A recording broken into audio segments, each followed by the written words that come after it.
السلام علیکم ورحمۃ اللہ وبرکاتہ۔ ان الحمد للہ رب العالمین والعاقبۃ للمتقین والصلاة والسلام علی سید الانبیاء والمرسلین نبینا محمد وعلی آلہ واصحابہ ومن تبعہم بإحسان الی یوم الدین۔ الحمد للہ الذی ہدانا لہذا وما كنا لنهتدی لولا ان ہدانا اللہ۔ رب اشرح لی صدری ویسر لی امری واحلل عقدۃ من لسانی یفقہوا قولی۔ اللہم انفعنا بما علمتنا وعلمنا ما ينفعنا وزدنا علما۔ اللہ تعالیٰ کے فضل و احسان سے سورۃ البقرہ کی آیت نمبر 182 تک ہمارا سبق مکمل ہو چکا ہے، اور آیت نمبر 183 183 سے ہمارے کلاس کا آج آغاز ہو۔ اعوذ باللہ من الشیطان الرجیم، بسم اللہ الرحمن الرحیم۔ يا أيها الذين آمنوا كتب عليكم الصيام كما كتب على الذين من قبلكم لعلكم تتقون أياما معدودات فمن كان منكم مريضا أو على سفر فعدة من أيام أخر وعلى الذين يطيقونه فدية طعام مسكين فمن تطوع خيرا فهو خير له وأن تصوموا خير لكم إن كنتم تعلمون شهر رمضان الذي أنزل فيه القرآن هدى للناس وبينات من الهدى والفرقان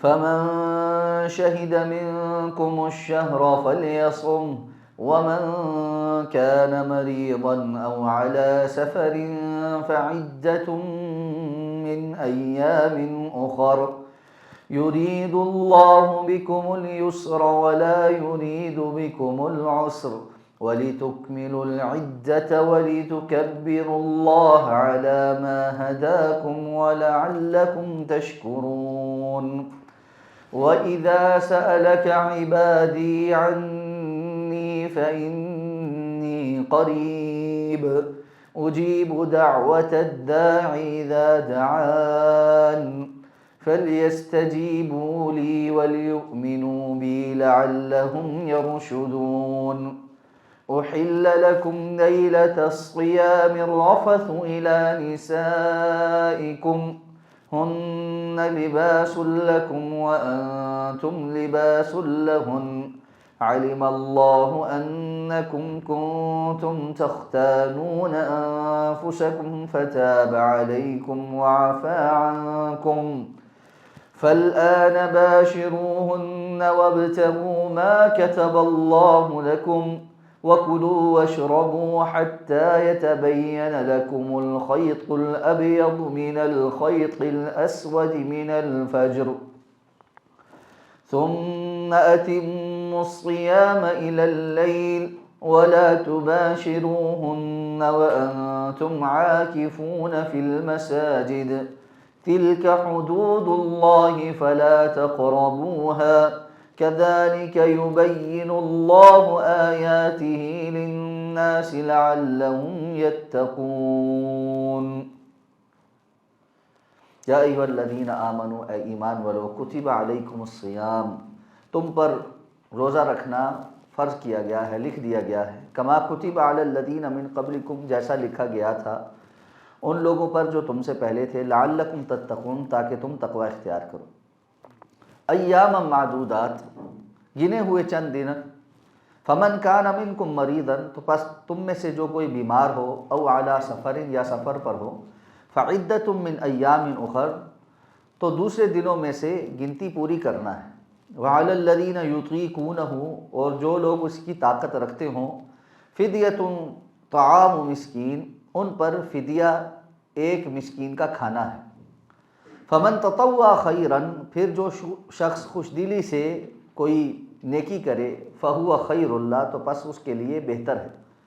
وَأَن تَصُومُوا خَيْرٌ لَكُمْ، اور یہ کہ تم روزہ رکھو یہ تمہارے لیے بہتر ہے۔ ان کنتم تعلمون، اگر تم علم رکھتے ہو، جانتے ہو۔ شہر رمضان الذی انزل فیہ القرآن، رمضان کا مہینہ وہ ہے جس میں قرآن نازل کیا گیا ہے، ھدی للناس، جو لوگوں کے لیے ہدایت ہے، وبینات من الہدی، اور ہدایت کی بات کو بیان کرنے والا، کھولنے والا ہے، والفرقان، اور فرق کرنے والا، یعنی حق اور باطل میں فرق کرنے والا۔ فمن شہد منکم الشہر، تو بس تم میں سے جو اس مہینے میں حاضر ہو جائے، فلیصمہ، اسے چاہیے کہ اس کے روزے رکھے، ومن کان مریضا، اور جو کوئی مریض ہو، او علی سفر، یا سفر پر ہو، فعدۃ من ایام اخر، تو دوسرے دنوں میں سے اس گنتی کو پوری کرنا ہے۔ یرید اللہ بکم الیسر، اللہ تمہارے لیے آسانی چاہتا ہے، ولا یرید بکم العسر، اور تمہارے لیے تنگی نہیں چاہتا، ولتکملوا العدۃ، اور تاکہ تم گنتی کو پوری کرو، وَلِتُكَبِّرُوا اللَّهَ عَلَى مَا هَدَاكُمْ، اور تاکہ تم اللہ کی بڑائی بیان کرو اس پر جو اس نے تمہیں ہدایت دی، وَلَعَلَّكُمْ تَشْكُرُونَ، اور تاکہ تم شکر ادا کرو۔ وَإِذَا سَأَلَكَ عِبَادِي عَنِّي، جب آپ سے سوال کریں میرے بندے میرے بارے میں، فَإِنِّي قریب، یقیناً میں قریب ہوں، اجیب دعوت الداعی اذا دعان، میں ہر پکارنے والے کی دعا قبول کرتا ہوں جب وہ مجھے پکارتا ہے، فَلْيَسْتَجِيبُوا لِي، تو پس انہیں چاہیے، ان پر لازم ہے کہ وہ میری بات مانیں، وَلْيُؤْمِنُوا بِي، مجھ پر ایمان لائیں، لَعَلَّهُمْ يَرْشُدُونَ، تاکہ وہ رشد پالیں، ہدایت پالیں۔ أُحِلَّ لَكُمْ لَيْلَةَ الصِّيَامِ الرَّفَثُ إِلَى نِسَائِكُمْ، تمہارے لیے روزے کی رات میں اپنی عورتوں سے صحبت کرنا حلال کر دیا گیا ہے، ہن لباس لکم، وہ لباس ہیں تمہارے لیے، وانتم لباس لہن، اور تم لباس ہو ان کے لیے۔ علم اللہ انکم کنتم تختانون انفسکم، جان چکا ہے اللہ کہ تم پہلے اپنے نفسوں میں خیانت کرتے تھے، فتاب علیکم، تو اس نے تمہیں معاف کر دیا ہے، وعفا عنکم، اور تم سے درگزر کر دیا ہے۔ فالآن باشروہن، تو پس اب تم ان سے مباشرت کرو، وابتغوا ما کتب اللہ لکم، اور تلاش کرو اس کو جو اللہ نے تمہارے لیے لکھا ہے، وکلوا واشربوا، اور کھاؤ اور پیو، حتی یتبین لکم الخیط الابیض من الخیط الاسود من الفجر، یہاں تک کہ تمہارے لیے سیاہ دھاگے سے سفید دھاگا فجر کے وقت خوب ظاہر ہو جائے۔ ثم اتموا الصیام الی اللیل، پھر رات کے وقت تک اپنے روزے کو پورا کرو، ولا تباشروہن، اور نہیں ان سے مباشرت کرو، وانتم عاکفون فی المساجد، جبکہ تم مسجدوں میں معتکف ہو، اعتکاف کر چکے ہو۔ تلک حدود اللہ، یہ اللہ کی قائم کردہ حدود ہے، فلا تقربوها، تو بس ان کے قریب مت جاؤ۔ کذالک یبین اللہ آیاتی، اس طرح سے اللہ اپنی آیات کھول کر بیان کرتا ہے، للناس، لوگوں کے لیے، لعلہم یتقون، کہ تاکہ وہ متقی ہو جائے، تقوی اختیار کریں۔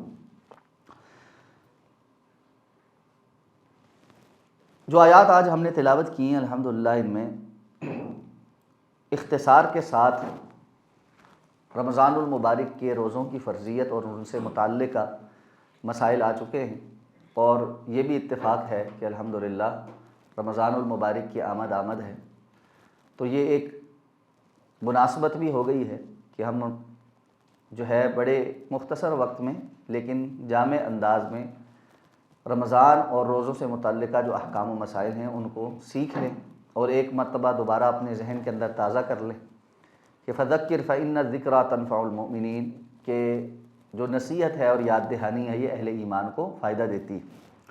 تو اللہ تعالیٰ نے فرمایا کہ ایمان والو، تمہارے اوپر روزے لکھ دیے گئے ہیں، جیسے کہ تم سے پہلے والوں پر لکھے گئے تھے، یعنی فرض کر دیے گئے ہیں۔ کتبہ لکھ دیے گئے ہیں بمعنی فرض کر دیے گئے ہیں۔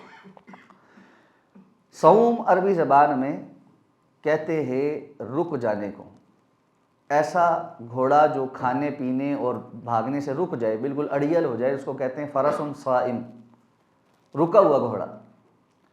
تو اللہ رب العزت کی حکم کی اطاعت کرتے ہوئے مخصوص وقت کے لیے کچھ چیزوں سے رک جانا، یہ روزے کا نام۔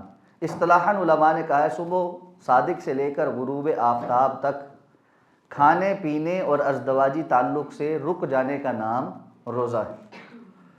اور اس میں دیگر چیزیں بھی ہیں جو اس تعریف میں شامل نہیں کی گئیں، لیکن رسول اللہ صلی اللہ علیہ وسلم کی احادیث سے پتہ چلتی ہیں لیکن چونکہ وہ تنبیہن ہیں، اور اگر کوئی بندہ ایسا کر لیتا ہے تو اس کو ہم یہ نہیں کہیں گے کہ روزہ ٹوٹ گیا ہے، لیکن روزے کی جو اصل ہے، حکمت ہے، اس پر اس نے توجہ نہیں. جیسے اللہ کے رسول نے فرمایا من لم یدع قول الزور والعمل به فلیس للہ حاجۃ ان یدع طعامہ وشرابہ. جو بندہ جھوٹ بولنا اور اس پر عمل کرنا نہ چھوڑے تو اللہ کو کوئی ضرورت نہیں ہے کہ وہ اپنا کھانا پینا چھوڑ کر رکھے. یعنی روزہ بھی رکھا ہے اور حرام کاری بھی ہو رہی ہے، جھوٹ بھی بولا جا رہا ہے، ہر قسم کی غلط باتیں بھی ہو رہی ہیں، تو یہ روزے کے ادب کے منافی اور روزے کی حکمت کے منافی. جب آپ ایک مخصوص وقت میں وہ چیزیں جو عموماً حلال ہیں ان کو اللہ کے حکم پر چھوڑ کر بیٹھے ہیں، تو یہ کیسے ہو گیا کہ اسی وقت میں آپ اللہ کی حرام کردہ چیزیں اختیار کر کے بیٹھے ہیں؟ یہ تو روزے کی ڈائریکٹ جو حکمت ہے اس سے منافی ہو گیا، کام ہی الٹا ہو گیا. روزے کا مقصد تو کیا تھا؟ لعلکم تتقون، تاکہ تم متقی ہو جاؤ. تقویٰ کیا ہے؟ کہ انسان اپنی زندگی میں حلال اور حرام کی تمیز کرے، اللہ رب العزت کی خشیت اختیار کرتے ہوئے اللہ سے ڈرے، اور اللہ نے جو چیزیں حرام کی ہیں ان کو حرام سمجھ کر ان سے رکے، جو حلال کی ہیں ان کو اختیار کرے. تو یہ ٹریننگ ہے کہ روزہ انسان کے اندر تقویٰ پیدا کرتا ہے، یہ سوچ اب انسان کے اندر پختہ کرتا ہے اور اس کی عملی پریکٹس کرواتا ہے کہ جب میں صبح فجر سے لے کر مغرب تک کوئی چیز کھاتا نہیں بھوک لگنے کے باوجود، پیتا نہیں پیاس لگنے کے باوجود، اور گرمیوں کے روزے بھی، یہ بھی گرمیوں کے ہی ہیں، لیکن ابھی کچھ سالوں پہلے تک تو جون جولائی کے جو روزے تھے بڑے مشکل روزے تھے، باوجود انسان کو شدید پیاس لگنے کے پانی نہیں پیتا، ازدواجی تعلق نہیں قائم کرتا، صرف اس لیے کہ اللہ نے منع کیا ہے. اس بندے کے اندر کیا یہ سوچ نہیں پیدا ہوتی کہ اللہ رب العزت نے باقی سارا سال میرے لیے جو چیزیں حرام کی ہیں مجھے ان سے بھی رکنا ہے؟ تو روزہ در حقیقت ایک عملی پریکٹس، اس لیے یہ تقویٰ پیدا کرتا ہے. تو جو بندہ روزہ رکھ کر بہت ساری حرام چیزوں کو نہیں چھوڑ رہا، بہت سارے لوگ ہیں صبح سحری کھاتے اور سو جاتے، اور سونے سے پہلے معمول یہ ہے کہ 2-2.5 گھنٹے کوئی موبائل دیکھا، ویڈیو دیکھی، موویز دیکھی، ٹائم سپینڈ کیا، سو گئے. اب نہ ظہر کا پتہ ہے، نہ عصر کا پتہ ہے، نہ، اور بہت سارے ایسے ہیں جو رات کو 12-1 بجے تک یہ ساری چیزیں دیکھتے دکھاتے کچھ کھا پی کر اس وقت سو جاتے ہیں، فجر کا بھی نہیں پتہ، اور رکھا ہوا روزہ ہے.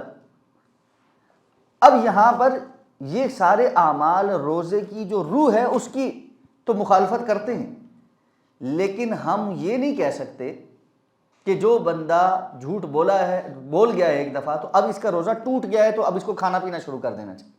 بالکل اس طرح جیسے جان بوجھ کر کوئی کھا پی لے یا ازدواجی تعلق قائم کرے تو اس کا تو روزہ ٹوٹ گیا. تو اس لیے علماء نے اس کو تعریف میں شامل نہیں کیا کہ یہ چیز روزے کے آداب میں سے ہے، لیکن بہرحال اگر کوئی بندہ ایسے کوئی گناہ کرتا بھی ہے تو بظاہر اس کا روزہ باقی ہے. اجر و ثواب کے متعلق اس کے روزے میں کتنا اجر و ثواب کم ہو گیا ہے اور اللہ تعالیٰ اس کو کتنا بدلہ دیں گے یہ ہمیں نہیں معلوم، یہ اللہ ہی جانتا ہے. بالکل اسی طرح جس طرح کوئی بندہ توجہ کے ساتھ نماز نہیں پڑھ رہا، خشوع کے ساتھ نماز نہیں پڑھ رہا، نماز میں ہاتھ ادھر ادھر چلاتا رہتا ہے، اس کے اندر خشیت کی کمی ہے، تو اس کے اجر و ثواب میں کمی ہو گئی ہے. لیکن نماز فی ذاتی ہی بہرحال درست ہے، اور اس میں اجر و ثواب میں کتنی کمی ہوئی ہے یہ اللہ تعالیٰ جانتے ہیں. لیکن ہونا یہ چاہیے کہ عبادات اپنی اصل روح کے ساتھ اور آداب کو ملحوظ خاطر رکھتے ہوئے کی جائیں. اسی لیے رسول اللہ صلی اللہ علیہ وسلم یہ دعا بھی مانگتا کرتے تھے نا، آپ نے تلقین کی ہے کہ نماز کے بعد یہ کلمات ضرور کہے جائیں، اللہم اعنی علی ذکرک و شکرک و حسن عبادتی. یا اللہ اپنے ذکر پہ، اپنے شکر پہ اور اپنی اچھی حسین عبادت پر میری مدد فرمائیں. تو یہ حسین عبادت کیا ہے؟ جو عبادت اپنی تمام تر لوازمات اور آداب کے ساتھ پوری کی جائے. اب اللہ تعالیٰ نے فرمایا ایام معدودات، یہ تھوڑے سے دن ہیں، ان تھوڑے سے دنوں کے اندر تم روزہ رکھو، لیکن اس میں بھی رخصت دی ہے. اچھا، اب شروع میں ابتدا میں رخصت زیادہ تھی، بعد میں یہ رخصت جو ہے وہ کم ہو گئی. پہلی رخصت کیا تھی؟ تو پہلے تو فرمایا کہ جو تم میں سے مریض ہو یا سفر میں ہو تو وہ کچھ اور دن میں وہ گنتی پوری کر لے، اور جو وعلی الذین یطیقونہ، جو اس کی استطاعت رکھتے ہوں، طاقت رکھتے ہوں، فدیۃ طعام مسکین، لیکن روزہ نہ رکھنا چاہیں، طاقت ہے لیکن روزہ نہیں رکھنا چاہتے، تو وہ فدیہ دے دے، ایک مسکین کو کھانا کھلا دے۔ اور فمن تطوع خیرا فہو خیر لہ، جو ایک مسکین سے زیادہ کسی کو کھانا کھلانا چاہے، خوشی سے عبادت کرنا چاہے، وہ اس کے لیے زیادہ بہتر ہے۔ اور ساتھ میں فرمایا وَأَن تَصُومُوا خَيْرٌ لَكُمْ، لیکن اگر تم روزہ رکھو تو یہ تمہارے لیے زیادہ بہتر ہے۔ صحابہ کرام بیان کرتے ہیں کہ روزہ جو ہے وہ 2 ہجری میں فرض ہوا ہے۔ رسول اللہ صلی اللہ علیہ وسلم جب مکہ سے ہجرت کر کے مدینہ تشریف لائے تو شروع میں جو 10 محرم کا روزہ عاشورہ تھا یہ فرض تھا، اور اللہ کے رسول صلی اللہ علیہ وسلم نے اس کے رکھنے کا سب کو حکم دیا تھا۔ آپ مکہ میں بھی یہ روزہ رکھتے تھے، مدینہ تشریف لائے تو آپ نے دیکھا کہ یہود یہ روزہ رکھتے ہیں، تو آپ نے کہا نحن احق بموسیٰ منکم، ہم موسیٰ علیہ السلام سے زیادہ، ہم موسیٰ علیہ السلام کے تم سے زیادہ حقدار ہیں، اور آپ یہ روزہ رکھتے رہے۔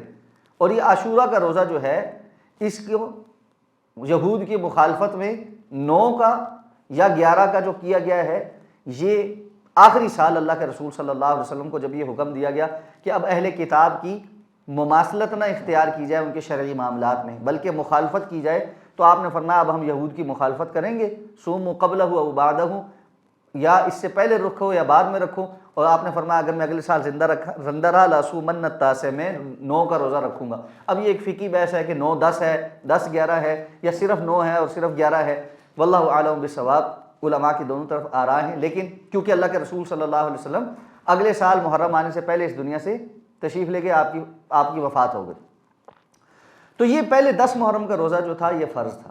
جب رمضان المبارک کے روزے کی فرضیت کا حکم آیا تو حضرت عائشہ رضی اللہ تعالیٰ عنہ فرماتی ہیں پھر اللہ کے رسول نے اختیار دے دیا کہ عاشورہ کا روزہ جو رکھنا چاہے وہ رکھے، جو نہ رکھنا چاہے نہ رکھے، یہ اب نفلی روزہ ہو گئے۔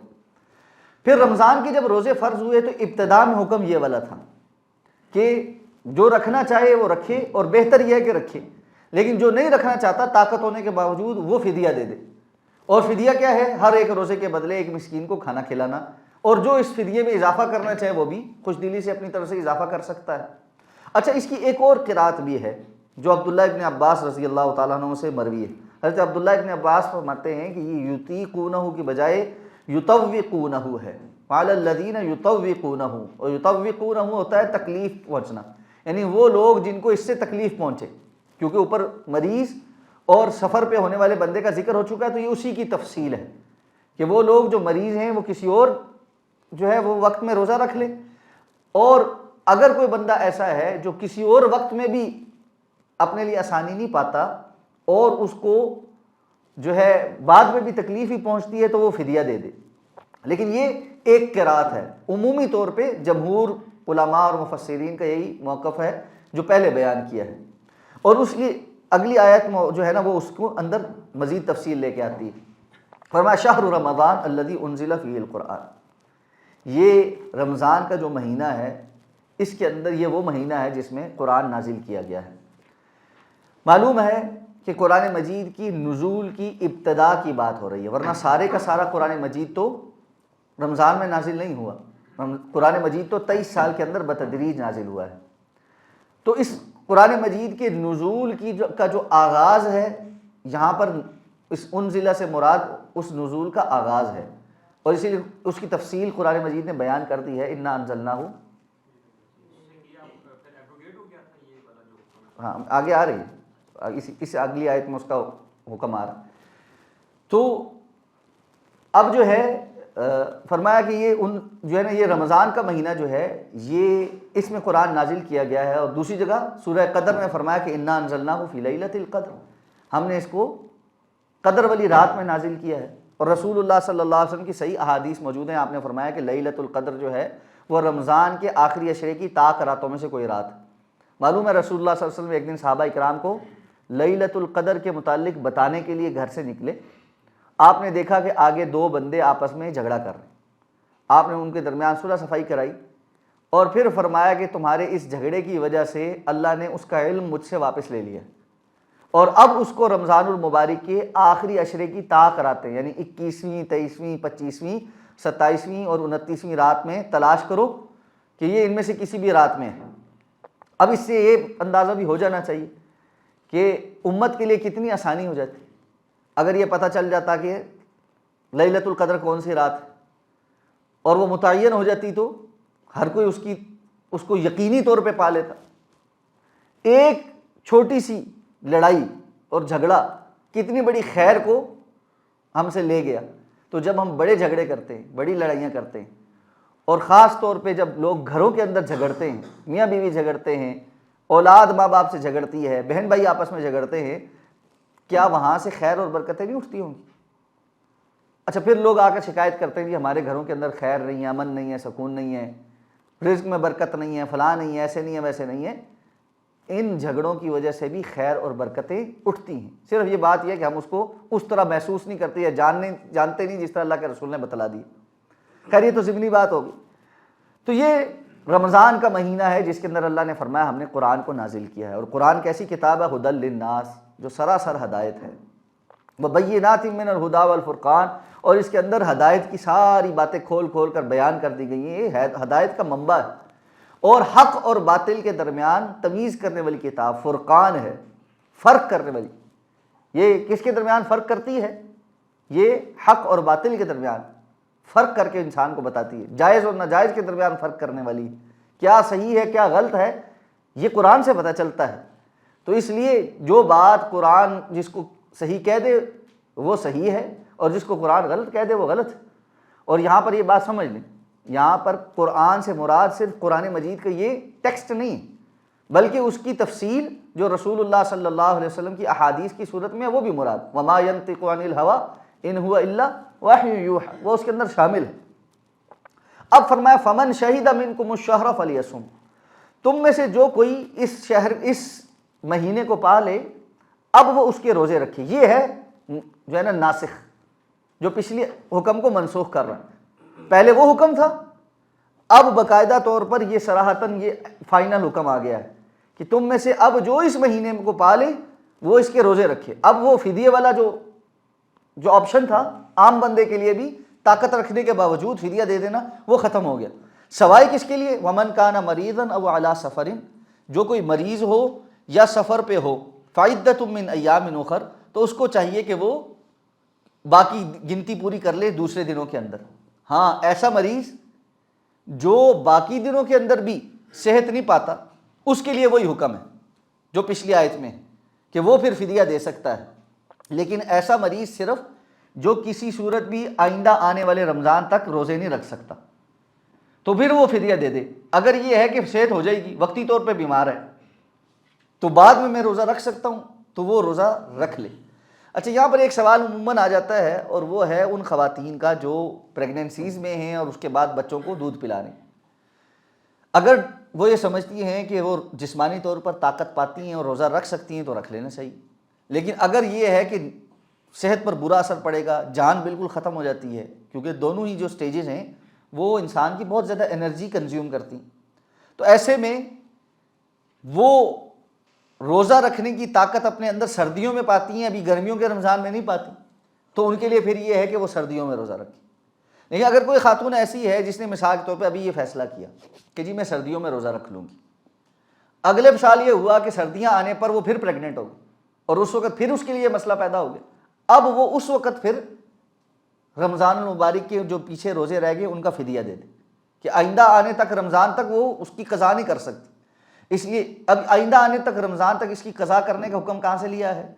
حضرت عائشہ صدیقہ رضی اللہ تعالیٰ عنہ فرماتی ہیں کہ رسول اللہ صلی اللہ علیہ وسلم جب شعبان آتا تھا نا تو جو روزے رکھتے تھے، ہم پچھلے سال کے روزوں کی میں جو ایام مخصوصہ کی وجہ سے روزے رہ جاتے تھے، میں ان کی قضا شعبان کے روزوں کے ساتھ کرتے تھے۔ اللہ کے رسول جب شعبان میں روزے تھے اس وقت رکھتی تھی، یعنی آئندہ آنے والے رمضان سے پہلے پھر رکھتی تھی۔ تو اس لیے بہتر یہی ہے کہ آئندہ آنے والے رمضان سے پہلے یا روزے رکھ لیے جائیں، یا اگر استطاعت اور طاقت نہیں تو پھر فدیہ دے دیا جائے۔ اچھا کسی نے یہ سوچا کہ میں سردیوں میں روزے رکھ لوں گی، سردیوں میں نہیں رکھ سکی، بیماری آ گئی، تکلیف آ گئی، کرتے کرتے رمضان آ گیا، لیکن بیماری ایسی نہیں ہے جو لمبی ہے، پھر کیا کرے؟ پھر اس کے لیے یہ ہے کہ اس نے روزے ہی رکھنے، وہ اس رمضان کے بعد روزے رکھے، لیکن بلا وجہ ان روزوں کو تاخیر پر لیتے جانا یہ درست نہیں ہوگا۔ تو فدیہ ان لوگوں کے لیے ہے جو مستقل بیمار ہیں، یا جن کا یہ اس طرح کے احوال پیدا ہو گئے اور اس کی وجہ سے وہ روزہ نہیں رکھ پائے، تو وہ بعد میں آئندہ آنے والے رمضان سے پہلے روزے کی فدیہ دے دیں۔ جو سفر میں ہیں وہ روزہ چھوڑ سکتے ہیں، رکھ بھی سکتے ہیں اور چھوڑ بھی سکتے ہیں۔ اگر سفر میں روزہ انتہائی مشقت کا سبب بن جائے کہ انسان کو جان کے لالے پڑ جائیں تو پھر وہ روزہ ثواب نہیں۔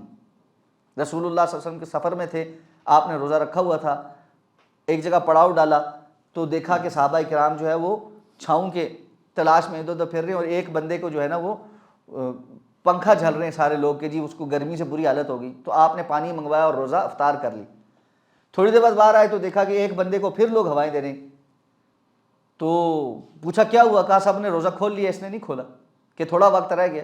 آپ نے فرمایا سفر میں ایسا روزہ کوئی نیکی نہیں، اس لیے اپنی جان کو مشقت میں ڈال کر سفر میں ایسا روزہ رکھنا جس سے انسان گر پڑے اور بلا وجہ کی ایک مصیبت اپنے اوپر لے لے، تو یہ کوئی نیکی نہیں۔ ہاں نارمل سفر ہے اور آپ اس میں آرام سے روزہ رکھ سکتے ہیں، کوئی اتنا بڑا مسئلہ نہیں ہے، جیسے ہوائی جہاز کا سفر ہے یا اچھی گاڑی کا سفر ہے، ایئر کنڈیشن لگا ہوا ہے، آپ کو پتہ ہے کہ کوئی اتنا بڑا مسئلہ نہیں ہے، مجھے صحت کا بھی کوئی ایسا مسئلہ نہیں ہے، رکھ سکتے ہیں تو رکھ بھی سکتے ہیں، دونوں آپشن موجود ہیں۔ فرمایا یرید اللہ بکم الیسر ولا یرید بکم العسر، اللہ تعالیٰ تمہارے لیے آسانیاں چاہتے ہیں، مشکلیں نہیں چاہتے۔ یہ اسلام کا بنیادی حکم ہے، اصل و شیء ہوتا ہے نا، جیسے وہ یہ ہے کہ شریعت اسلامیہ کے تمام احکامات اطاعت اور فرما برداری کو یقینی بنانے کے لیے ہیں، انسان کو مشکل میں ڈالنے کے لیے نہیں، یعنی بلا وجہ مصیبت میں ڈالنے کے لیے نہیں ہے، بلکہ اللہ تعالیٰ نے ہر عبادت کے ساتھ انسان کے لیے آسانیاں بھی رکھی۔ اس لیے جو بندہ نماز کھڑے ہو کر نہیں پڑھ سکتا بیٹھ کر پڑھ سکتا، بیٹھ کر نہیں پڑھ سکتا لیٹ کر اشارے سے پڑھ سکتا ہے، وضو نہیں کر سکتا تیمم کر لے، غسل نہیں کر سکتا تیمم کر لے، روزہ نہیں رکھ سکتا بعد میں رکھ لے، بعد میں بھی نہیں رکھ سکتا مستقل طور پر تو فدیہ دے دے۔ جو بندہ زکوٰۃ دینے والا ہے، زکوٰۃ فوری طور پر ساری نہیں نکال سکتا، تھوڑی تھوڑی کر کے نکال دے۔ تو آپ جہاں جہاں شریعت کے احکامات دیکھیں گے وہاں پر آسانیاں ہیں ساتھ ساتھ۔ تو دین آسان ہے اور ان آسانیوں کو اختیار نہ کرنا یہ بلا وجہ کی سختی ہے اپنے ساتھ، اور دوسروں کو جہالت کی پر مبنی سختی کے فتوے دینا یہ تو بہت سخت بات ہے۔ معلوم ہے نا، صحابہ کرام سفر پر تھے اور ایک صحابی جو ہے ان پر غسل فرض ہو گیا، تو لوگوں نے ان کو کہا کہ جی آپ تو تم نماز پڑھاتے ہو تو تم تو غسل کرو۔ اس نے ٹھنڈ میں بیچارے نے ٹھنڈے پانی سے غسل کیا اور وہ فوت ہو گئے اس کی وجہ سے۔ آپ صلی اللہ علیہ وسلم نے فرمایا قاتلہم اللہ قتلوہ قاتلہم اللہ، انہوں نے اس کو اس فتوے سے قتل کیا ہے، اللہ ان کو غارت کرے۔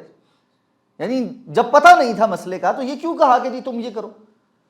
اس لیے اگر معاملے کا پتہ نہ ہو تو اس معاملے میں خاموشی اختیار کرنی چاہیے۔ بہت سخت فتوے اور سختی کے ساتھ لوگوں کو چیزوں کی طرف بلانا، دعوت دینا، یہ کبھی بھی فائدہ نہیں لے کر آتا۔ رسول اللہ صلی اللہ علیہ وسلم نے اسی لیے حضرت معاذ کو اور حضرت ابو موسیٰ کو اس بات کی تنبیہ کی تھی، یسرا ولا تعسرا، آسانیاں پیدا کرنا، مشکلیں نہ پیدا کرنا، بشرا ولا تنفرا، خوشخبریاں دینا، نفرتیں نہ پھیلانا۔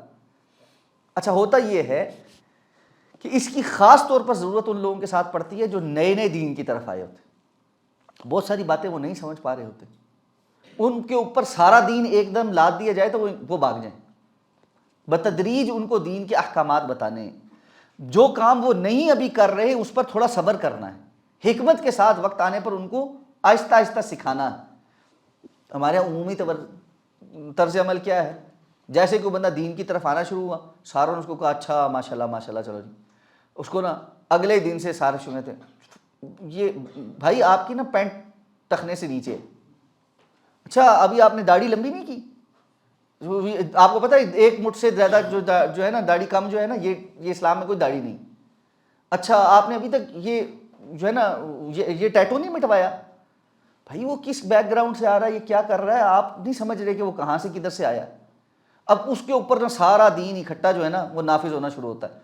اب ہوتا کیا ہے، عام طور پہ ایک بندہ اس کو ایک بات کہتا ہے، دوسرا دوسری کہتا ہے، تیسرا تیسری کہتا ہے، بھائی وہ اپنی طرف سے نا صرف ایک ایک بات بتا رہے ہوتے ہیں، لیکن اس کے اوپر تو ایک جھمگٹا بن جاتا ہے، اور کہتا ہے یار میں تو پتہ نہیں کدھر آ کے پھنس گیا۔ اس لیے ایسے ساتھی جو نئے نئے آئیں ان کے متعلق کوئی اسٹریٹجی بنانی چاہیے کہ کون ان کو کیا بات بتائے گا، کون ان کو سکھائے گا اور کون باقی سارے اس کے ساتھ صرف تعامل کرے.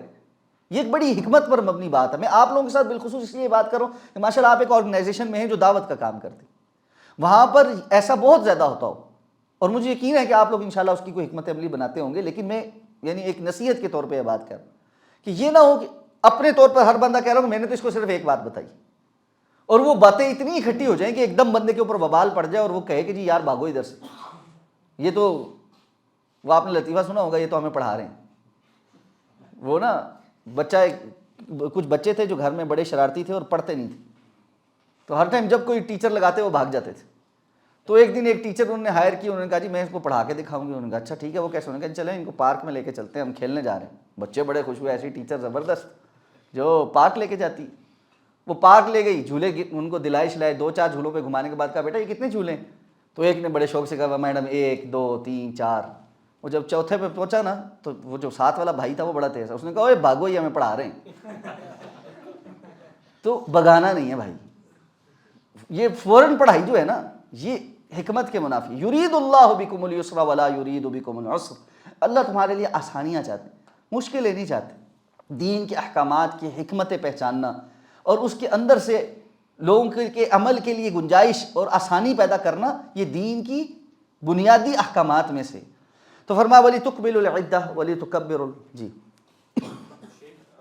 اگر کوئی بیسک جو فرائض ہیں جو گناہ کبیرہ میں آتی ہیں چیزیں, اگر کوئی ان میں بھی پورا نہیں ہو رہا تو اس میں تو آپ کو اس کو ایک دم ڈائیو کروانا چاہیے یا اس پر بھی بدتدریج مجاہدے کو بڑھانا چاہیے؟ دیکھیں اللہ کے رسول صلی اللہ علیہ وسلم کی سیرت کو دیکھیں. آپ صلی اللہ علیہ وسلم کے پاس بڑے بڑے مشرک کافر بڑے بڑے غلط کام کرنے والے آتے تھے. آپ سب سے پہلے ان کی توحید پہ محنت کرتے تھے, عقیدے پہ محنت کرتے تھے. جب وہ توحید کو سمجھ جاتے تھے, رسالوں کو سمجھ جاتے تھے, تو پھر اگلی ساری باتیں سکھانا شروع کرتے تھے. آپ صلی اللہ علیہ وسلم نے صحابہ کرام کو دعوت کے لیے بھیجتے ہوئے بھی اس بات کا حکم دیا تھا. سب سے پہلے کہا کہ جانا اور جہاں لوگوں کو جہاں ہوں گے ان کو کہنا کہ تم پر اللہ رب العزت نے یہ شہادت دینی فرض کی ہے, شہادت واللہ الہ الا اللہ وان محمد الرسول اللہ. فَإِنْهُمْ أَطَاعُوا بِذَلِكَ, جب وہ تمہاری اس معاملے میں اطاعت کر لیں پھر ان کو نماز کا حکم دینا. پھر جب وہ نماز پڑھنا شروع کر دیں اور اس معاملے میں تمہاری اطاعت کر لیں پھر ان کو زکوٰۃ کا بتانا. تو یہ بتدریج ہی ہے. تو جو کام غلط وہ کرتے ہوں اس کو بھی بتدریج ہی بتانا پڑے گا کہ جی اس میں اب پھر سب سے اہم کام دائی کا کام یہ ہے کہ وہ یہ دیکھے کہ الاہم فالاہم, سب سے اہم چیز کون سی ہے جس کی پہلے دعوت دینی, پھر کون سی چیز ہے, پھر کون سی چیز. اس لیے کہ آپ سارا کچھ اکٹھا بتائیں گے تو پھر تو بڑے مسائل پیدا ہوں. اللہ تعالیٰ نے تو صحابہ کرام کی شراب بھی بتدریج چھڑوائی ہے, ٹھیک ہے نا, آہستہ آہستہ چھڑوائی. پہلے کہا کہ یہ گندگی والی چیز, پھر حکم دیا کہ جب نماز کے لیے آؤ تو اس حالت میں نہ ہو کہ تم نشے میں ہو, اور پھر آخر میں جا کے یہ حکم نازل ہوا کہ یہ تو عمل الشیطان ہے اور بری چیز ہے اور یہ ام الخبائث ہے اور اس کو اب پینا حرام ہے. تو صحابہ کرام نے مٹکے توڑے. تو یہ بتدریج ہوتا ہے کام, پہلے دن سارا کچھ بتانے سے نہیں ہو سکتا. یہ جو آیتیں ہیں یہ بھی اس وجہ سے آسانی کے لیے تھی جو رولنگ چینج ہوئی ہے. ہاں یہ بھی اسی طرح تھی, بالکل اسی طرح کہ مفسرین نے باقاعدہ لکھا ہے کہ ابتدا میں رمضان پورے کے روزے جو فرض ہوئے اس میں جو آسانی دی تھی کہ جس کے پاس طاقت بھی ہے وہ فدیہ دے دے, اس لیے کہ لوگوں کو روزہ رکھنے کی عادت پڑ جائے, مہینے پورے کی ایک روزہ رکھنے کی عادت پڑ جائے, اور اس کے بعد آئندہ سالوں میں اس کو فرض کر دیا. وَلِتُكْمِلُوا الْعِدَّةَ, اور تاکہ تم ایک جو یہ تعداد ہے اس کو پورا کرو. یعنی اللہ رب العزت نے رمضان کے روزوں کی جو تعداد مقرر کی ہے اس کو پورا کرنا تم پر فرض ہے. اگر 29 روزے ہوئے ہیں اور کسی کے بیچ میں چھوٹ گئے تو اس نے 29 پورے کرنے ہیں. بعد میں 30 روزے ہوئے تھے تو اس کے کسی کے چھوٹ گئے تو اس نے 30 پورے کرنے. اتنا بے پرواہ نہیں ہونا چاہیے کہ اس کو یاد نہ رہے, لیکن پھر بھی غالب گمان کے مطابق کتنے چھوٹے ہیں اس کے مطابق اس کو پورا کرنا چاہیے. ایک مسکین کا کھانا, ایک بندے کو کھانا کھلا. اگر تو کسی کے اتنے روزے چھوٹ گئے ہیں کہ اس کو پتہ ہی نہیں ہے کہ میرے کتنے چھوٹ گئے, اس پہ تو توبہ استغفاری ہے. اتنی نمازیں اور اتنے روزے جو چھوٹ گئے کہ جس پتہ ہی نہیں کتنے سالوں کے چھوٹ گئے, اس پر تو توبہ استغفاری ہے. ایک یہ ہے کہ کوئی مریض ہے اس کو پتہ ہے میرے 2 4 یا 1 رمضان کے چھوٹے تھے یا اس طرح کچھ جو محدود تعداد ہے جن کا وہ پتہ کر کے اس کے کفارہ یعنی اس کی وہ رکھ سکتا ہے، روزے رکھ سکتا ہے تو بس وہ اس کا رکھے گا۔ جی شیخ آپ نے بتدریج جو ہے نا ایڈوائز کرنے کا بتایا، تو آپ کے ایکسپیرینس میں کتنا وقفہ دے سکتے ہیں ایک فرض ایڈ کرنے میں؟ جیسے اب کوئی نہیں، یہ بندے سے بندے پہ ویری کرتا ہے، یہ کوئی جنرل رول نہیں ہے۔ کچھ لوگ ہوتے ہیں جو خیر میں بہت تیزی سے آگے بڑھتے ہیں اور ان کے اندر بڑا اللہ نے جذبہ رکھا ہوتا ہے، آپ ان کو وہ خود آپ سے کرید کے جلدی چیزیں پوچھ کے تو اس پر آ جاتے ہیں۔ کچھ لوگ ہوتے ہیں جن کو آپ کو بڑی محنت کر کے کھینچ تان کے اپنے ساتھ لگانا پڑتا ہے، ان کو سالہ سال لگ جاتے ہیں ان کی کچھ چیزیں چھڑوانے میں، اور چھڑوانے میں بھی یہ تو نہیں ہے کہ آپ نے اس کو بتایا یہ غلط بات ہے اس کو چھوڑ دو اور وہ ٹھک کر کے چھوڑ دے گا، بٹن ہے جی آف کر دے گا، اس کو چھوڑتے چھوڑتے زمانہ لگ جاتا ہے، ٹھیک ہے نا۔ بسا اوقات بعض کام تو ایسے ہوتے ہیں بہت ساری خیر پہ آ جاتا ہے، بندہ کچھ کام نہیں چھوڑتا۔ ایک بندہ ہے وہ اسموکنگ کرتا ہے نہیں چھوڑتا، نمازیں پڑھ رہا ہے، روزے رکھ رہا ہے، داڑھی رکھ لی، سب کچھ خیر کے کام کرتا ہے، عمروں پہ جا رہا ہے، ہر چیز کر رہا ہے، بہت سارا کچھ حرام کا چھوڑ دیا اس نے، اسموکنگ نہیں چھوڑ پا رہا۔ تو آپ کو صبر کرنا ہے۔ ہاں، قضائے عمری کے کچھ لوگ بیان کرتے ہیں لیکن اس کی کوئی حقیقت نہیں ہے، واللہ عالم۔ اللہ رب العزت اللہ کے رسول صلی اللہ علیہ وسلم سے یا صحابہ کرام کے عمل سے ثابت نہیں۔ وَلِتُكَبِّرُوا اللَّهَ عَلَىٰ مَا هَدَاكُمْ، اور تاکہ تم تکبیر بیان کرو، اللہ کی بڑائی بیان کرو اس پر جو اللہ نے تمہیں ہدایت دی ہے۔ صحابہ کرام کہتے ہیں اسی لیے عید کے دن اونچی تکبیرات کہنا یہ مسنون ہے کہ اللہ نے اس بات کا حکم دیا ہے کہ جب یہ ایام پورے ہو جائیں، اس کی گنتی پوری ہو جائے رمضان کی، تو اب اللہ نے جو رمضان میں روزے رکھنے کی توفیق عطا فرما دی اور رمضان میں جو قرآن کا خاص تعلق تھا وہ پورا کرنے کی توفیق دے دی، اور وہ کیا ہے؟ قیام اللیل۔ من قام رمضان ایمانا واحتسابا غفر له ما تقدم من ذنبه، من صام رمضان ایمانا واحتسابا غفر له ما تقدم من ذنبه، جو بندہ رمضان کا قیام کرے ایمان اور اجر و ثواب کی نیت کے ساتھ یا احتساب اپنی محاسبہ کرتے ہوئے، یہ دونوں معنی ٹھیک ہیں اور بیک وقت بھی ٹھیک ہیں، اس کے پچھلے سارے گناہ معاف ہو جاتے ہیں۔ اور جو رمضان کے دن کا روزہ رکھے ایمان اور احتساب کے ساتھ، اس کے سارے گناہ معاف ہو جاتے ہیں۔ اسی طرح فرمایا من قام لیلۃ القدر ایمانا واحتسابا، جو کوئی لیلۃ القدر کا ایمان اور احتساب کے ساتھ قیام کر لے اس کے پچھلے گناہ معاف ہو جاتے ہیں۔ اس لیے رمضان قرآن اور قرآن اور قرآن، یاد رکھیں رمضان کا قرآن کے ساتھ بہت گہرا تعلق ہے، بہت گہرا۔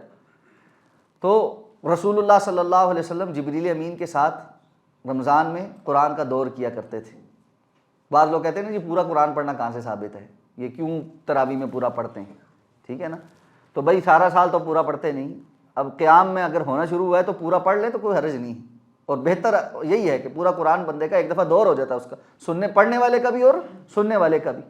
اللہ کے رسول پڑھتے تھے تو جبریل سنتے تھے نا، اور آخری سال اللہ کے رسول صلی اللہ علیہ وسلم نے 2 مرتبہ دور کیا جبریل امین کے ساتھ۔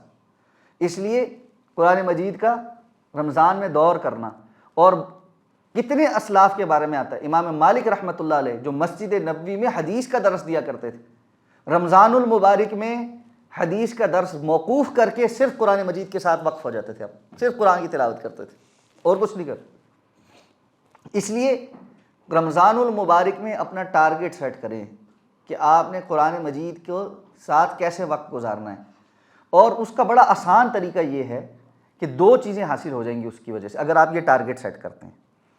ایک یہ ٹارگٹ سیٹ کریں کہ میں نے ہر نماز سے پہلے اور ہر نماز کے بعد قرآن کو ٹائم دینا ہے۔ اب وہ آپ کے اوپر اپنی مصروفیات کو دیکھتے ہوئے طے کریں، 5 منٹ دینے، 10 منٹ دینے، 15 منٹ دینے، 20 منٹ دینے، لیکن اگر آپ، میرا تجربہ یہ ہے 10 منٹ کا فرق رکھ لیں کہ نماز سے پہلے 10 منٹ، نماز کے بعد 10 منٹ، تو یہ ٹوٹل جو ہے نا نماز اور نماز سے پہلے اور بعد کا یہ جو سارا سپین ہے نا ملا کے اور سنتوں کا علیحدہ وقت نکال کے، یہ تقریباً 30 منٹ سے لے کر 40 منٹ کے درمیان بنے گا۔ بعض نمازوں میں سنتوں میں زیادہ وقت لگتا ہے، بعض میں بالکل نہیں لگتا، تو یہ 30 منٹ سے اوپر نیچے کچھ وقت لگے گا۔ صرف رمضان میں آپ یہ پابندی کر لیں کہ ہر نماز سے پہلے اور ہر نماز کے بعد یہ 10 منٹ قرآن مجید کی تلاوت کو دینا شروع کریں تو بہت ہی آسانی سے قرآن مکمل ہو جائے گا۔ اور یہ میں اس بندے کے لیے کہہ رہا ہوں جو بندہ سلو سپیڈ سے پڑھتا ہے، جو سلو سپیڈ سے پڑھتا ہے۔ جو بندہ تیز سپیڈ کے ساتھ پڑھتا ہے نا، اور قرآن مجید رمضان میں جو پڑھنے کی جو تلاوت ہے نا، یہ دور والی جو تلاوت ہے، یہ وہ مفہوم والی تلاوت نہیں ہے کہ آپ ایک ایک چیز پر، ایک ایک لفظ پر رک کر مفاہیم پر غور کر کے تو پھر پڑھ رہے ہیں، بلکہ یہ تلاوتاً ہے، وہ جو اللہ کے رسول نے فرمایا ایک ایک حرف کے اوپر اجر و ثواب ہے، تو وہ والی تلاوت ہے یہ جو قراء کرام عام طور پہ اپنی منزل دہرانے کے لیے کرتے ہیں۔ تو اس میں اگر آپ تلاوت کرتے ہیں تو یہ 20 منٹ سے 25 منٹ کے اندر عام بندہ نارمل سپیڈ سے، بہت تیز سپیڈ والا نہیں، نارمل سپیڈ والا سپارہ ختم کر لیتا ہے۔ اور خاص طور پہ وہ بندہ جس کو قرآن مجید پڑھنے کی عادت ہو، اس کی زبان پر اللہ نے وہ رواں کیا ہو، تو وہ آرام سے پڑھ لیتا ہے۔ اور حفاظ تو 15 سے 16 منٹ میں سپارہ ختم کر لیتے عام سپیڈ میں۔ جو بہت تیز پڑھیں اس میں پھر بہرحال قواعد کی اتنی پابندی نہیں رہتی، لیکن 10-12 منٹ میں بھی پڑھ لیتے ہیں، لیکن وہ قواعد کی بہت پابندی خراب ہو جاتی ہے۔ لیکن 15 سے 16 منٹ میں قواعد کی پابندی کرتے ہوئے سپارہ پڑھا جا سکتا ہے، اور اس کی کیفیت یہ ہوتی ہے کہ آپ بہت اونچی آواز سے نہ پڑھیں، ذرا زبان ادائیگی کرے لیکن آواز صرف اپنے آپ کو آئے، اس سے زیادہ اونچی نہ ہو تو تھکاوٹ بھی نہیں ہوتی اور تلاوت ہو جاتی۔ تو اس اعتبار سے اگر آپ توجہ کے ساتھ یہ کریں تو ایک قرآن مجید سے لے کر اپنی اپنی سپیڈ کی پہ ڈیپینڈ کرتے ہوئے 4 سے 5 قرآن مجید آرام سے ختم ہو جاتے ہیں۔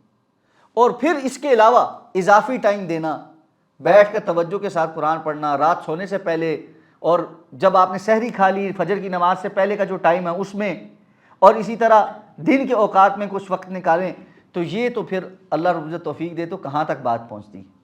تو اس لیے توجہ کریں، اس رمضان میں اپنے لیے یہ ٹارگٹ بنائیں کہ میں نے کم از کم کتنا پڑھنا ہے، اور یہ کم از کم نا ایک مرتبہ تو پورا قرآن مجید میں نے تلاوت کر کے ختم کرنا ہے، یہ کم از کم، اس سے کم کی گنجائش نہیں ہونی چاہیے، اس سے کم کی گنجائش تو بالکل نہیں ہونی چاہیے کہ ایک رمضان کے مہینے میں بندہ ایک مرتبہ بھی قرآن ختم نہ کرے، یہ اس سے کم کی کوئی گنجائش نہیں ہونی چاہیے، اس سے زیادہ کی ہونی چاہیے، کم پہ نہیں رہنا چاہیے۔ واللہ عالم، اللہ ہمیں توفیق عطا فرما دے۔ رمضان میں قرآن مکمل کرنے سے بڑا بھی کوئی آبجیکٹیو ہو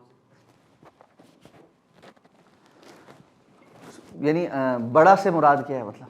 چلیں پہلے نمبر پہ آپ یہ کہہ رہے ہیں کہ قرآن جو ہے وہ مکمل ہونا چاہیے، اور کئی بار مکمل کریں، اس کی تلاوت میں کثرت سے کریں، اس کے علاوہ کیا بڑی چیز سب سے بڑی چیز؟ دیکھیں قرآن رمضان المبارک میں روزہ سب سے پہلی چیز، پھر قرآن مجید کی تلاوت ہے، پھر اس کے بعد قیام اللیل ہے، ٹھیک ہے نا، پھر اگر آپ کو اللہ توفیق دے تو رمضان میں صدقہ اور خیرات ہے، کیونکہ اللہ کے رسول صلی اللہ علیہ وسلم کثرت کے ساتھ رمضان میں خرچ کرتے تھے۔ حضرت عائشہ فرماتی ہیں کہ رمضان المبارک میں آپ صلی اللہ علیہ وسلم جس تیزی کے ساتھ خرچ کرتے تھے، تیز آندھی بھی آپ کی اس خرچ کرنے کا مقابلہ نہیں کر سکتی تھی۔ اور جو ہے نا اسی طرح رمضان المبارک کا ایک بڑا اہم جو عبادت ہے وہ آخری عشرے میں اعتکاف کرنا ہے، اور اس اعتکاف میں لیلۃ القدر کی تلاش ہے، اور پورے سال کی اپنے آپ کو نا ایک اوور ہالنگ جس کو ہم کہتے ہیں نا، ٹیوننگ جو ہے وہ آخری 10 دنوں میں ہو جاتی ہے، رمضان میں بھی ہوتی ہے لیکن وہ 10 دن اگر کوئی بندہ نکال لے تو وہ تو کیا ہی بات ہے۔ تو یہ ساری چیزیں ہیں جن پر فوکس کرنا چاہیے۔ رمضان میں کچھ تو اور کم کھانے پر بھی فوکس ہونا چاہیے، ایک مسئلہ یہ بھی بہت بڑا ہے، ہمارے رمضان میں کھابے بڑھ جاتے ہیں، اور باقاعدہ طور پہ ہم سحری اس طرح کرتے ہیں کہ روزہ نہ لگے۔ تو بھائی کیوں؟ تھوڑا سا روزہ لگ گیا تو کیا ہو جائے گا، اور تھوڑا سا وہ اپنے آپ کو محسوس کرائے گا تو کیا ہوگا؟ تھوڑی سی تکلیف جو ہے نا، تکلیف تو نہیں ہے لیکن تھوڑی سی برداشت یعنی اپنے اندر پیدا کرنا، اور اپنے نفس کو کنٹرول کرنے کے لیے اس کو برداشت کرنے کی صلاحیت اس کے اندر پیدا کرنا، یہی تو روزہ کے مقصد ہے۔ اگر آپ نے اتنا تنا کے اور سارا اہتمام کر لیا ہے کہ پورا دن اسی طرح گزر جائے تو کیا فائدہ؟ اور پھر اس کا نتیجہ یہ ہے جیسی یا ہم سحری میں یہ ظلم کرتے ہیں یا افطاری میں یہ ظلم کرتے ہیں، اور افطاری میں یہ ظلم کرنے کے بعد جو ہے نا پھر بندہ تراویح پڑھنے کے قابل نہیں رہتا۔ جس بندے نے صحیح معنوں میں قیام کرنا ہے اس کی افطاری تو بڑی محدود ہونی چاہیے، بڑی محدود ہونی چاہیے، اور بہترین طریقہ اس کا یہ ہے کہ آپ کھجور سے روزہ کھولیں، مناسب مقدار میں پانی پئیں، اور اسی وقت جو آپ نے کھانا کھانا ہے نا وہ تھوڑی مقدار میں کھا لیں، آدھی روٹی کے ساتھ جو چھوٹا موٹا کھانا کھانا، اور یہ سموسے پکوڑوں سے اجتناب کریں۔ نماز پڑھیں، نماز کے بعد 15 سے 20 منٹ اگر آپ کو نا، کیونکہ کھانا کھانے کے بعد ایک خمار سا آتا ہے، اگر آپ 15 سے 20 منٹ کے لیے آنکھ لگا لیں ہلکی سی، اور پھر وضو کر کے تازہ دم ہو کے 1 کپ چائے کا اگر آپ کو پینے کی عادت ہے یا کافی وغیرہ، وہ پی کر آپ مسجد جائیں، تو اس دفعہ یہ تجربہ کر کے دیکھیے گا۔ ہر وہ بندہ جس کو قیام میں کھڑا ہوتے بڑی نیند آتی ہے، بڑی مشکل لگتی ہے، وہ یہ تجربہ کر کے دیکھیں۔ ہلکی افطاری کریں، سموسے پکوڑوں اور مرغن چیزوں سے اجتناب کریں، کھانا ساتھ ہی کھا لیں، نماز کے بعد آ کے 10 سے 15 منٹ کی ایک پاور نیپ لیں، اٹھ کر شاور لیں تو بہت ہی اچھا ہے، نہیں تو چلیں وضو کریں، اور مناسب سی کہ کوئی بھی چیز اگر آپ پیتے ہیں وہ پی کر آپ مسجد جائیں، آپ کو قیام کرنے کا ایک علیحدہ ہی لطف ہے، بالکل جس طرح ہم صبح صبح فریش ہوتے ہیں نا، اس طرح بندہ فریش ہو کے کھڑا ہو نا، پھر قرات سننے کا مزہ آتا ہے، پھر آپ کو جو ہے نا وہ ہوتا ہے، جب دماغ ہی بند ہے تو پھر قیام کرنے میں نہ پتہ لگنا ہے قاری صاحب کیا پڑھ رہے ہیں، اور نہ آپ کو پیچھے دل کرنا ہے کھڑا ہونے۔ فرما وَإِذَا سَأَلَكَ عِبَادِي عَنِّي فَإِنِّي قَرِيبٌ، اس سے پہلے بھی روزے کے احکامات ہو رہے ہیں، اس آیت کے بعد بھی روزے کے احکامات ہیں، بیچ میں یہ ایک آیت ہے جو دعا سے متعلق ہے، پہلے اس کا مطلب سمجھ لیتے ہیں۔ وَإِذَا سَأَلَكَ عِبَادِي عَنِّي فَإِنِّي قَرِيبٌ، جب آپ سے میرے بندے میرے بارے میں سوال کریں تو بتائیں کہ میں قریب ہوں۔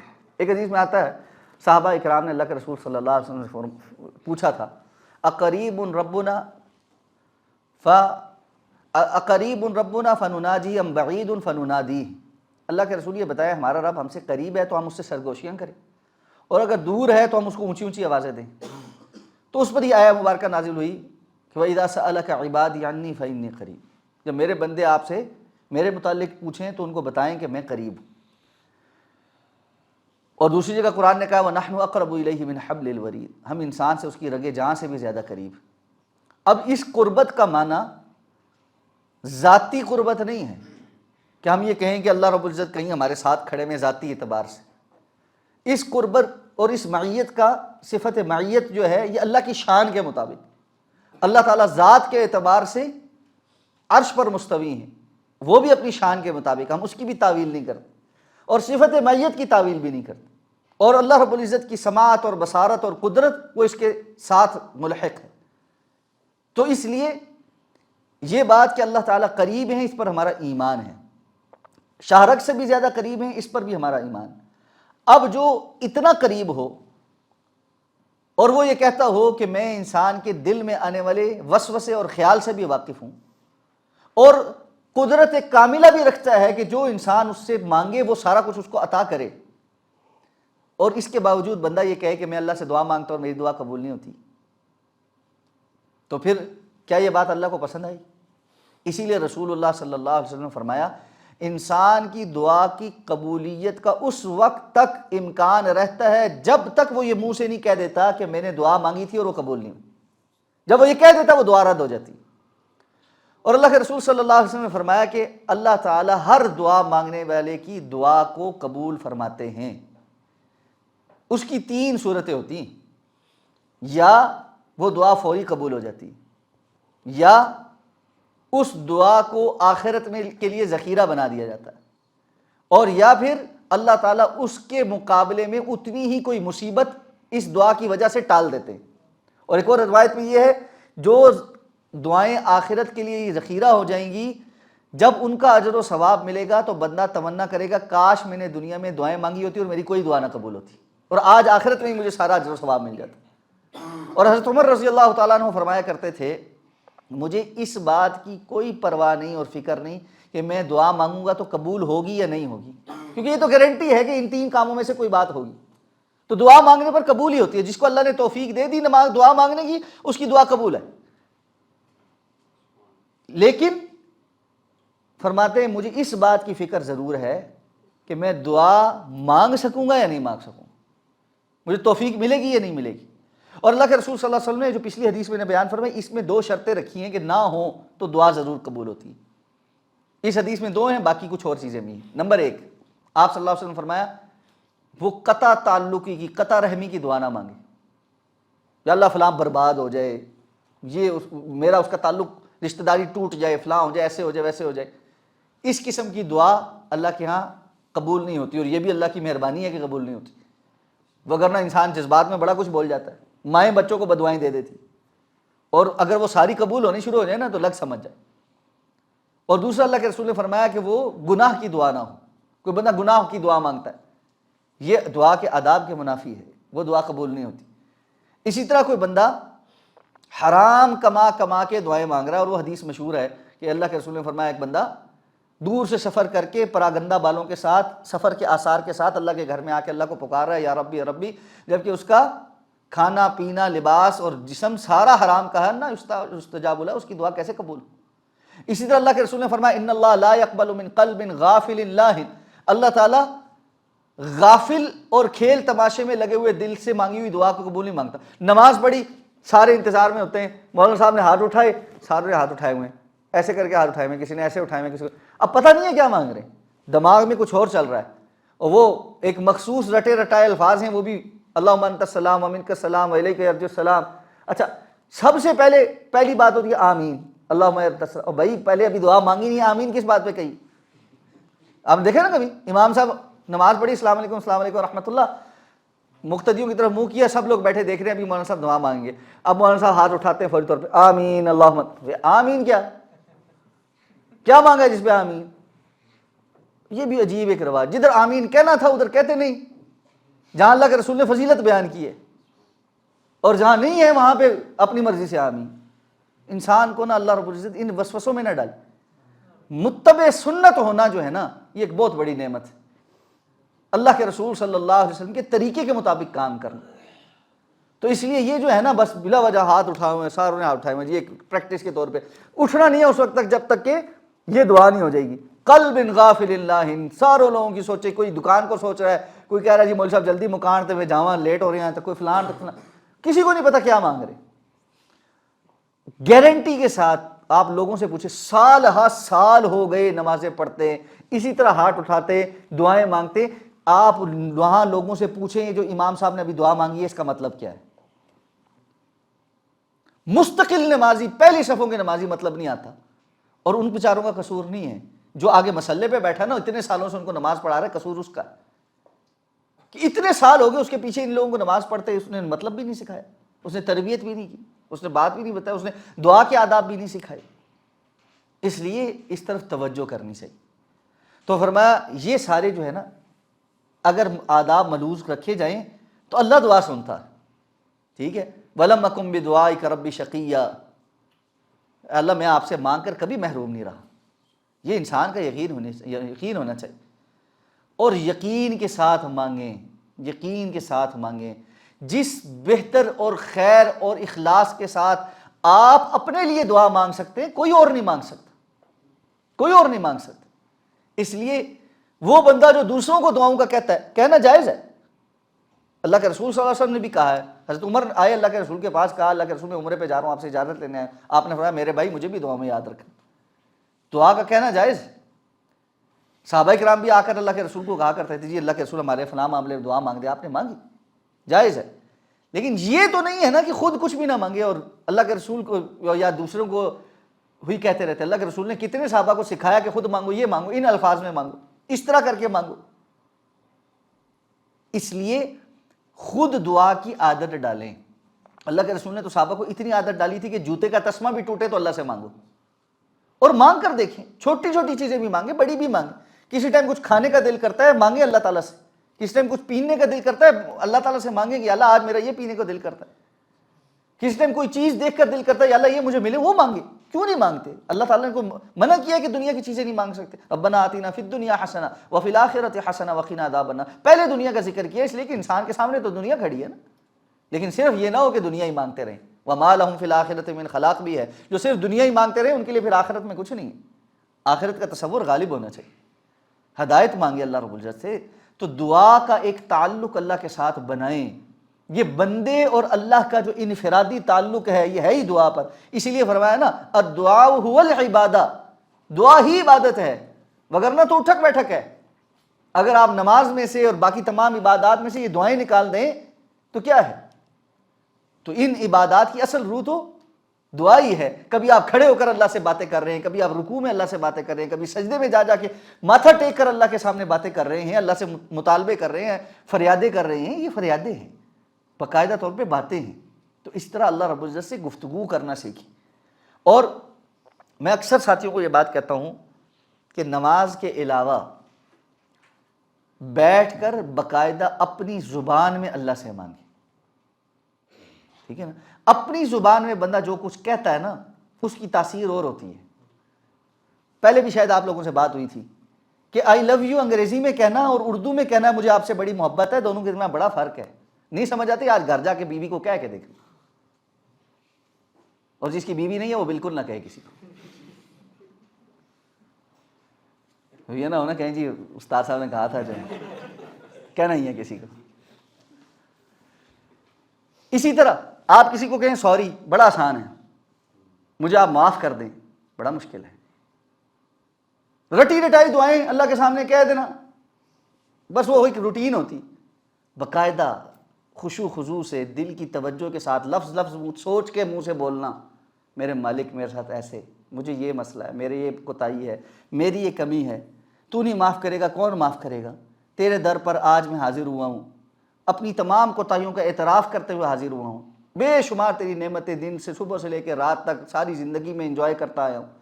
یا اللہ میں ان کا حق نہیں ادا کر سکا.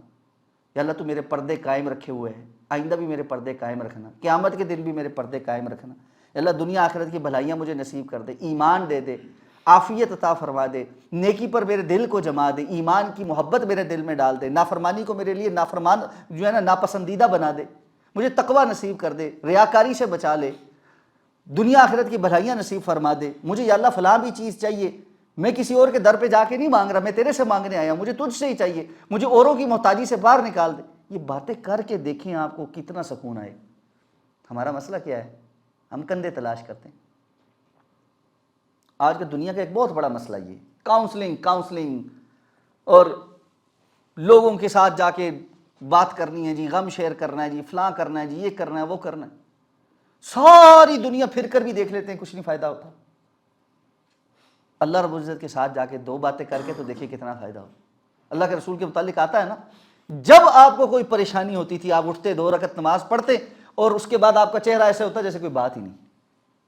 کر کے دیکھیے میرے بھائی، بڑا فائدہ ہوگا. جتنا بڑا بوجھ ہے اتنا زیادہ اللہ سے باتیں کریں، کثرت کے ساتھ کریں. اور پھر جب اللہ رب العزت اس مرحلے سے آپ کو گزار دے، اس کے بعد جس کیفیت میں آپ نے اللہ رب العزت سے پریشانی میں جا کر حاجتیں رکھی تھی نا، اسی کیفیت میں جا کر شکر بھی ادا کریں. پھر دیکھیں آپ کو کتنا مزہ آئے. یا اللہ آپ نے میری سن لی، یا اللہ میں نے آپ سے یہ مانگا تھا، آپ نے مجھ پر عطا کر دی، میں نکل آیا ہوں اس بات سے. آپ کبھی کسی کے پاس جاتے ہیں اور جا کے اپنا کوئی کام بتاتے ہیں اور وہ کام کر دیتا ہے تو آپ جا کر دوبارہ اس کا شکریہ نہیں ادا کرنے جاتے؟ اس وقت کیفیت کیا ہوتی؟ اللہ کے سامنے بھی یہ شکریہ ادا کرنے چاہیں. تو اللہ تعالیٰ فرماتے ہیں میں جو پکارنے والا ہے اس کی پکار کو سنتا ہوں. اب جب کبھی بھی وہ پکارتا، اذا دعان، جب بھی پکارتا، کوئی وقت کی قید نہیں، صبح و شام دن رات. ہاں ایک علیحدہ بات ہے، کچھ اوقات زیادہ قبولیت کی، وہ حدیث میں متعدد جگہ اوقات بیان ہوئے، ٹھیک ہے، ان کا بھی لحاظ کریں. لیکن جب کوئی ضرورت پڑے، جس وقت پڑے اس وقت مانگیں. اور یہ جو اللہ کے رسول نے سکھایا ہے نا، اس کی عادت کہاں سے پڑتی ہے؟ جب بندہ اختیار کرنا شروع ہوتا ہے. اللہ کے رسول نے فرمایا رات کو بندے کی کروٹ، آنکھ کھل جائے اور وہ کروٹ بدلے اور یہ الفاظ کہے لا الہ الا اللہ وحدہ لا شریک لہ لہ الملک ولہ الحمد وہو علی کل شیء قدیر، سبحان اللہ والحمد للہ ولا الہ الا اللہ واللہ اکبر. اور اس کے بعد اگر وہ یہ کہے اللہم اغفر لی، یا اللہ مجھے بخش دے، تو اس کی بخشش ہو جاتی ہے. اور اگر وہ کچھ اور مانگے، جو وہ اللہ سے مانگے وہ اس کو اللہ تعالیٰ عطا فرما دیتے ہیں. تو جب جب کروٹیں بدلیں اللہ سے دعا مانگیں، جب نیند آنکھ کھل جائے اللہ سے دعا مانگیں، اٹھتے بیٹھتے سونے سے پہلے اللہ سے دعا مانگیں. اللہ کے رسول صلی اللہ علیہ وسلم کی دعا سکھلائی ہے، بڑی قیمتی ہے. اللہم اسلمت نفسی الیک وفوضت امری الیک والجأت ظہری الیک رغبۃ ورہبۃ الیک لا ملجا ولا منجا منک الا الیک آمنت بکتابک الذی انزلت وبنبیک الذی ارسلت. آپ نے فرمایا جو بندہ سارے اذکار پہلے کر لے، بعد میں سونے سے پہلے آخری کلمات یہ ادا کرے، اس کے بعد کوئی اور کلمات نہ بولے، اگر وہ اس وقت اسی نیند کی حالت میں اللہ نے اس کی روح قبض کر لی، فوت ہو گیا، تو ملت اسلام کے اوپر فوت ہوگا. اس لیے ان چیزوں کو عادت بنائیں، تب وہ ثمرات حاصل ہوں گے. تو فرمایا اب کرنا ان کو کیا ہے؟ 2 چیزیں یہ بھی کریں، فَلْيُؤْمِنُوا بِي فَلْيَسْتَجِيبُوا لِي وَلْيُؤْمِنُوا بِي لَعَلَّهُمْ يَرْشُدُونَ. یہ میری بات کو قبول کریں اور مجھ پر ایمان لائیں. ان 2 باتوں پر اور اگلی آیات پر انشاءاللہ آئندہ کلاس میں بات کریں گے. وقت پورا ہو گیا. سبحانک اللہم وبحمدک نشہد ان لا الہ الا انت نستغفرک ونتوب الیک. کوئی سوال ہے تو پوچھ سکتے ہیں. عبادات جو ایک تو عبادات یہ بھی ہو سکتی ہیں کہ آپ نیت کریں، جیسے یہ والنٹیئرنگ ہے، آپ یہ اللہ تعالیٰ کی خاطر کر رہے ہیں، تو کیا یہ اس طرح کی جو سیکنڈری عبادات ہیں یہ پرائمری کی ریپلیسمنٹ ہو سکتی ہیں، یا ان پہ آپ نے اسی طرح زیادہ فوکس کرنا ہے؟ پرائمری کی ریپلیسمنٹ نہیں ہو سکتی میرے بھائی، اضافی ہی ہو سکتی. پرائمری تو پرائمری، ٹھیک ہے نا، بنیادی چیز بنیادی ہی ہوتی، اس کی ریپلیسمنٹ نہیں ہو سکتی وہ چیز.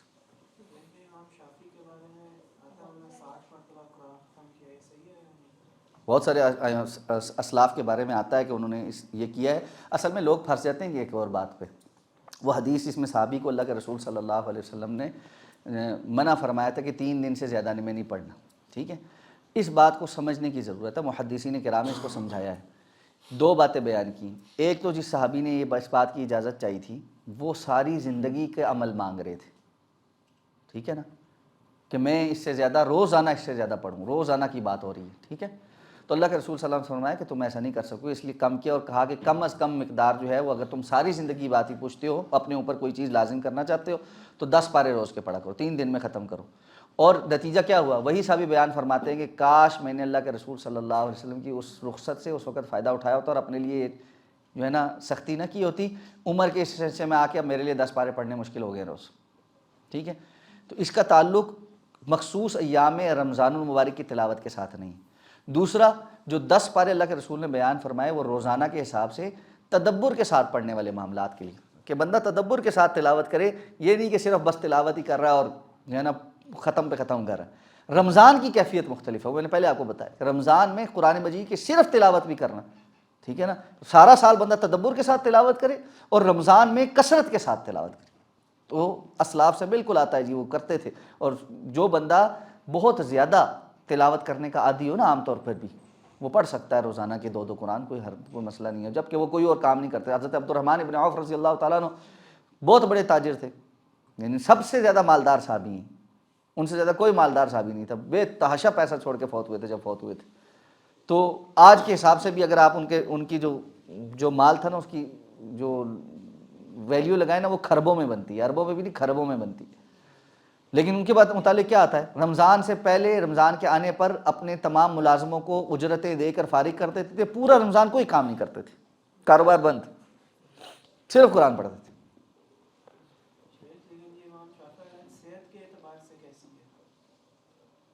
جو ائمہ سے متعلق، جو تابعین سے متعلق آثار ہیں، اس کی سند نہیں ہوتی میرے بھائی. سند اللہ کے رسول صلی اللہ علیہ وسلم کی حدیث اور صحابہ کرام جو وہ باتیں بیان کرتے ہیں جو اللہ کے رسول سے منسوب ہیں، اس کی آثار کی ہوتی.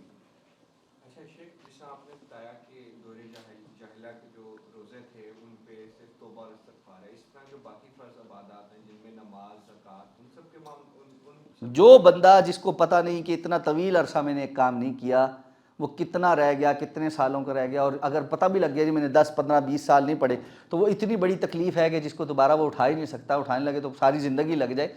ایسی کوئی تکلیف اسلام نے نہیں ڈالی. ایسی چیز کے اوپر توبہ استغفار.